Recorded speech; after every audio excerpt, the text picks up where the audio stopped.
Pessoal, vamos então aqui à utilização do comando grep. O grep já foi utilizado em outras aulas, tá? Principalmente em conjunto com o pipe, mas eu vou tentar utilizar ele de uma forma um pouco diferente, tá?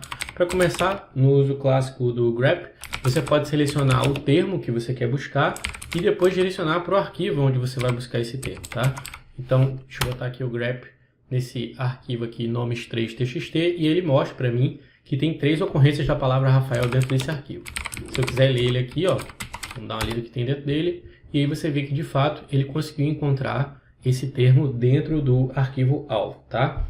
Se eu quiser, eu posso usar o grep com a opção "-c", e aí o que essa opção vai me dar? Ela vai fazer uma contagem para me dizer quantas vezes essa palavra apareceu, tá? Quantas vezes ele conseguiu dar um match nela dentro do arquivo alvo. E aí, ó, como a gente já tinha visto ali em cima, ela tem ela contou 3 vezes essa palavra, né, esse string de dados dentro do nomes3.txt, tá? Se você quiser, você pode aplicar, inclusive, esse termo para fazer a contagem, por exemplo, em vários arquivos ao mesmo tempo. Então, suponhamos que eu tenho vários arquivos que começam com a palavra nomes. Então, eu botei ali o asterisco e ele vai dizer para mim, ó, tem um arquivo chamado nomes2.txt que tem uma ocorrência de Rafael, um outro nomes3.txt com 3 ocorrências e um nome.txt com uma ocorrência, tá? Então ele faz essa espécie de contagem para mim. Se eu quiser, a gente ainda pode vir aqui e fazer um teste, por exemplo, para a gente ver se a gente encontra a palavra Rafa no nomes, por exemplo. E aí, repare para você que ele mostra também que ele encontrou a palavra Rafa o mesmo número de vezes que ele encontrou a palavra Rafael. Por que isso acontece? Porque a palavra Rafa está contida dentro da palavra Rafael. Então ele não precisa dar um match exatamente igual da palavra. Se ele encontrar outras palavras com aquele conjunto de caracteres no meio delas, isso também vai ser tido como uma ocorrência. E aí como é que você faz para poder botar um string exato de palavras? Olha, eu estou procurando aqui por Rafael, só que eu quero exatamente a palavra Rafael. Então eu posso usar assim, ó, botar a opção W, e eu seleciono aqui Rafael, e aqui agora ó, eu vou usar o nomes como alvo, e aí repara para mim que ele selecionou lá a palavra Rafael. Se eu mudar aqui agora e botar Rafa, repare que ele não encontrou mais nenhum termo. Então essa opção "-w" aí, ela consegue me dar um match exato, tá? E não apenas também palavras que contêm aquela string que eu solicitei de busca dentro delas. Ainda aqui no grep, você pode utilizar também a opção dele te mostrar aonde a palavra não aparece, tá? Então, se eu der um grep aqui, por exemplo, "-v", e aí colocar aqui Rafa no nome, e aí que ele vai te mostrar? Ele vai te mostrar todas as linhas desses textos aqui, ele pegou nome por nome, né? Ou arquivo por arquivo, ó. Aqui está o arquivo nomes2.txt, e ele me mostrou as linhas onde a palavra Rafa não aparece, ou Rafael, né? Porque ele também tiraria. Então, o "-v" ele me seleciona aonde não, somente as linhas onde a palavra não aparece.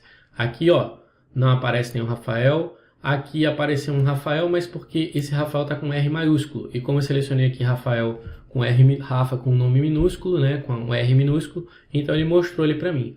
Mas o "-v" ele exclui as ocorrências, enquanto que o grep normal inclui essas ocorrências. O grep ele pode usar como uma opção mais estendida de busca, tá? Onde você pode, digamos assim, trabalhar com variáveis dentro da busca que você está fazendo.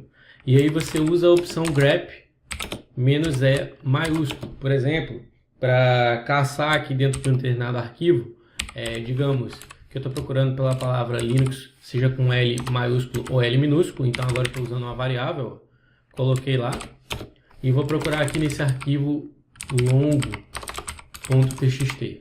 E aí, ó, ele mostra para mim todas as ocorrências de Linux, tanto com L maiúsculo como com L minúsculo, tá? E aí, para você poder utilizar essas variáveis aqui, você precisa trabalhar com grep "-e" maiúsculo.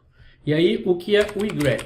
O igrep é exatamente isso, tá? É a mesma coisa aqui, ó. Eu vou reescrever o mesmo comando, L maiúsculo ou L minúsculo, Linux, fecha aqui, arquivo longo.txt, e ele faz exatamente aquela seleção que eu pedi inicialmente, tá? Então, isso aqui e isso aqui são exatamente a mesma coisa. O igrep é o grep-e, tá? Então, vocês vão encontrar muito aí nas provas e tudo a palavra, o termo, né, a sintaxe egrep, certo? Então, vamos supor agora que você pode inclusive usar o egrep aqui para trabalhar como grep normal também. Então, ó, vou colocar aqui Linux, lá no arquivo longo.txt, e aí ele também, ó, faz uma seleção para você das palavras Linux que ele encontrou. Deixa eu dar uma limpada aqui na tela. E vamos fazer outros tipos de seleção, por exemplo. Vamos supor que agora eu quero encontrar nesse arquivo aqui apenas a palavra Rafael que esteja no início do texto, tá? No início da linha. Então, quando eu quero fazer uma procura por um início de linha apenas, eu coloco o circunflexo. E eu vou botar aqui o Rafael. Aparentemente ele não encontrou nenhuma ocorrência. Vamos botar Rafael sem circunflexo? Infelizmente a palavra Rafael não aparece. Deixa eu pegar a palavra Linux então. Vou pegar aqui, ó, botar acento circunflexo Linux. E vamos ver se ele encontra linhas com Linux no início. Ó. Encontrou linhas aqui com Linux no início da linha. Repare que se eu for ler o arquivo como um todo, ele vai me mostrar que existem várias linhas com a palavra Linux, tá? Só que apenas uma linha começa a linha com o Linux, tá? Começa o parágrafo com o Linux. Então, como eu botei o acento circunflexo, ele só vai conseguir encontrar para mim esta linha aqui, tá? Ele vai ignorar as outras porque elas não estão no início da linha, certo? Você pode, inclusive, fazer uma exclusão, um efeito contrário. Ó. Eu quero não ver, vocês já viram a opção "-v", que ela exclui. Eu não quero que apareçam as linhas onde a palavra Linux aparece no início da linha. Então, ele vai mostrar todas as outras, com exceção daqui o Linux aparece lá no início da linha, certo? Então, para isso eu utilizo a opção "-v". Você pode ainda, se quiser, utilizar o egrep para poder fazer uma busca por vários termos, tá? Simultaneamente.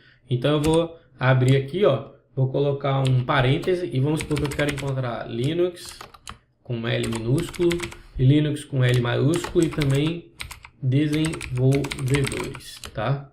Fechei aqui o parêntese e vou jogar aqui no meu arquivo longo.txt. E aí, ó, repare para mim que ele selecionou todas aquelas palavras que ele encontrou. Como ele não encontrou desenvolvedores, vamos jogar aqui desenvolvimento. E vamos ver se vai agora. Agora sim, ó, ele selecionou aqui, ó, desenvolvimento, Linux com L minúsculo, Linux com L maiúsculo. Aqui está um desenvolvimento de novo, certo? Então, assim, você pode aqui, ó, fazer uma procura, nesse caso, utilizando 3 termos diferentes, ou quantos termos você achar necessário, julgar necessário utilizar, tá?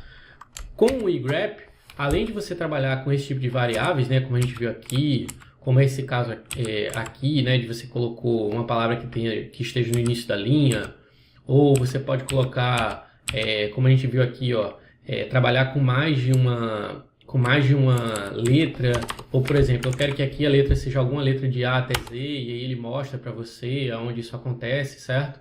Aqui no caso ele colocou, ele só achou o Linux L minúsculo, porque eu coloquei aqui que ele procurasse aqui no primeiro caractere de A até Z minúsculo, tá? Mas você pode trabalhar com vários tipos de filtragem. E você também tem, com o egrep, o uso dos caracteres especiais. Então, por exemplo, se eu colocar o egrep e aí colocar aqui, ó, o Linux, certo? E aí eu vou colocar aqui o arquivo longo.txt. E aqui antes do L eu colocar um asterisco, o que esse asterisco está me dizendo? Ele está dizendo que o L pode ou não aparecer nos matches que ele vai encontrar. Então, se ele encontrar qualquer palavra que comece com L maiúsculo ou não, ele vai me selecionar essas palavras. Então, ó, repare que ele aqui, ó, selecionou uma palavra que começa com D, selecionou uma palavra que começa com L minúsculo. Então, o asterisco, ele coloca ele na condição que pode ser aquela letra que eu especifiquei ou pode ser qualquer uma outra, tá? Então, ele faz esse tipo de trabalho com o asterisco. Além do asterisco, você pode também trabalhar com um sinal que é o mais. E aí, deixa eu substituir aqui, deixa eu dar uma limpada logo. E vamos colocar aqui um mais. Vamos colocar aqui um mais aqui, depois do X. E aí, o que esse mais quer dizer? Ele quer dizer que essa letra X aí, ela precisa aparecer pelo menos uma vez nas buscas em que ele vai encontrar. Então, se ele encontrar uma palavra Linux que não tenha um X no final, ela não vai ser selecionada. Assim como se ele encontrar uma palavra com um Linux com mais de um X, ele também vai aparecer. Então, o que o caractere mais faz? Ele exige que aquela letra que eu coloquei ali, ela apareça pelo menos uma vez. Você também tem uma outra opção do igrep, que é você trabalhar com a interrogação, certo? Então, deixa eu colocar aqui, arquivo longo.txt, e aí o que acontece? O que essa interrogação aí está me dizendo? Que o A ele pode aparecer uma vez ou nenhuma vez, tá? Então, se eu jogar aqui, ó, você vai ver que nos lugares em que o para aparece, o para aparece nenhuma vez, como é nesse caso aqui, ó, par, ele selecionou. Por quê? O A aqui minúsculo, ele pode aparecer uma vez ou pode não aparecer. E aqui, ó, ele apareceu uma vez, ó, então ele também foi selecionado. Por que esse para aqui não foi selecionado? Porque o P aqui está um P minúsculo e esse P aqui é um P maiúsculo. Então, só repetindo mais uma vez, com a interrogação, o A ele pode aparecer uma vez ou nenhuma vez, e em ambos os casos aquela palavra vai ser selecionada, certo? O último caractere especial que a gente pode falar aqui é o ponto. E aí você vai usar aqui, ó, o Linux com um ponto final, certo? E aqui eu vou colocar o arquivo longo.txt. E aí o que ele está dizendo? Ele está exigindo que o X apareça, que apareça pelo menos um caractere depois do X, tá? Então ele mostra lá todas as vezes que apareceu um caractere depois do X, mesmo que esse caractere tenha sido um espaço em branco, tá? Repara aqui, ó, se eu for olhar o arquivo longo.txt, você vai ver que tem lugares aqui, ó, por exemplo, aqui, em que não existe nada depois do X, certo? E aí, nesses casos, quando você faz a filtragem, ele não aparece. Por quê? Porque o ponto aqui, esse ponto final, está indicando que tem que existir pelo menos um caractere depois do caractere X aqui, onde eu coloquei o ponto final, tá? Então, você pode usar esses caracteres especiais também para te ajudar a trabalhar as filtragens com o igrep. E por último, vamos trabalhar aqui agora com o comando fgrep, que ele serve para você fazer uma busca, só que ao invés de você fazer uma busca baseada num termo, você vai usar um arquivo que tem todos esses termos lá que você quer procurar, e você vai usar esse arquivo como digamos assim, o parâmetro da busca. Como é que isso vai funcionar? Vamos lá para ver por questões práticas. Deixa eu dar um ls-l aqui. E aí, o que acontece? Eu tenho um arquivo chamado file1, tá? E aí dentro desse arquivo eu tenho lá numerado 1, 2, 3, 4, 5, 6, 7, 8, 9 e 10, certo? E aí eu tenho aqui também um outro arquivo chamado arquiprocura, tá? Então vamos lá ler ele, ó, arquiprocura. E aí lá ele tem as palavras 1, 4 e 5. E aí vamos supor que eu quero fazer um search dessas palavras aqui dentro desse arquivo file1 aqui, tá? Qual seria uma das maneiras de fazer isso que a gente já viu? Você usa o igrep, abre aqui a seleção, bota lá 1, pipe, 4, pipe, 5, fecha aqui o parêntese, fecha aqui o string, e aí diz lá onde é que você quer procurar ele. E ele vai mostrar para você o resultado. Esta opção aqui, ela pode ser substituída por isso aqui, ó, fgrep, tá certo? -f, para dizer qual é o arquivo-alvo que eu vou procurar, né? A string de search. Aí eu vou procurar o quê? Eu vou procurar as palavras que estão contidas dentro desse arquivo arquiprocura, e eu vou procurar isso aonde? Lá no meu file 1. E ele gera para mim exatamente o mesmo resultado. Então, esse igrep aqui, ele é equivalente a esse fgrep aqui. Quando você tem muitos termos, então pode ser mais vantajoso você usar um fgrep, porque aí você cria um arquivo com todos aqueles termos e faz uma procura utilizando eles como parâmetro, e não colocando cada um desses termos em pipe, tá? Com um igrep, certo? Essa foi a nossa aula, isso encerra a nossa parte de filtros e desvios. Eu espero que vocês tenham gostado e até a próxima.